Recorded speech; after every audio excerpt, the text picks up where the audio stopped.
IBD and IBS, that is the topic. That is inflammatory bowel disease, that is IBD. Irritable bowel syndrome, IBS.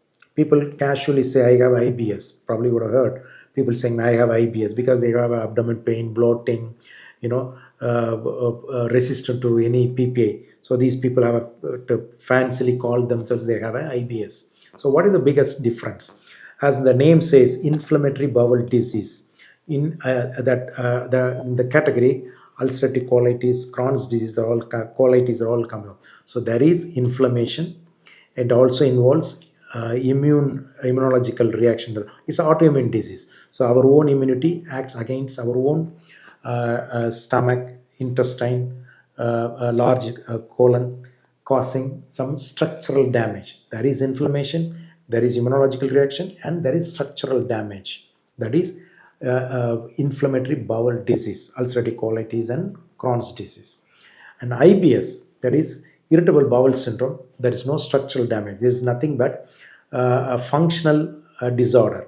The only the function of the gut or the intestine is affected, like the brain gut axis that has been disrupted, causing signs and symptoms. In both, mostly they have the same the complaints like abdomen pain, abdomen cramps, diarrhea or constipation.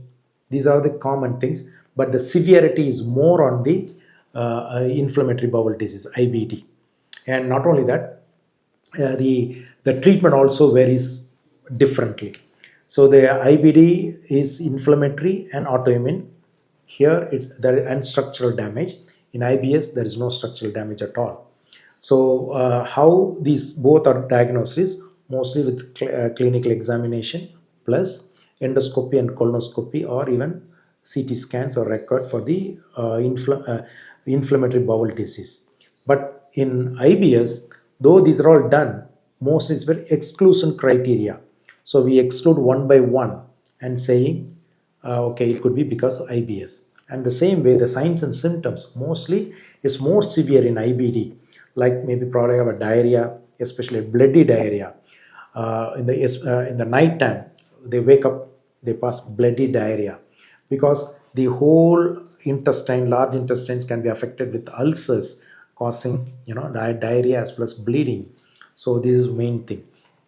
But and they also have a nutrition deficiency, anemia, weight loss. They all will be there. But in IBS, the classical is no weight loss, though they have these signs and symptoms, but mostly they will not have any weight loss, no nutrition deficiency, no not much of surgical emergency. These are relatively absent in IBS. And the diagnosis, as you said, in IBS is exclusion criteria.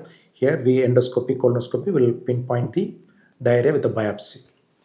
And the treatment wise, the IBD needs definitely treatment. Like they may require steroids, they may require biosimilars, disease modifying, immune modifying tablets are required to control the disease.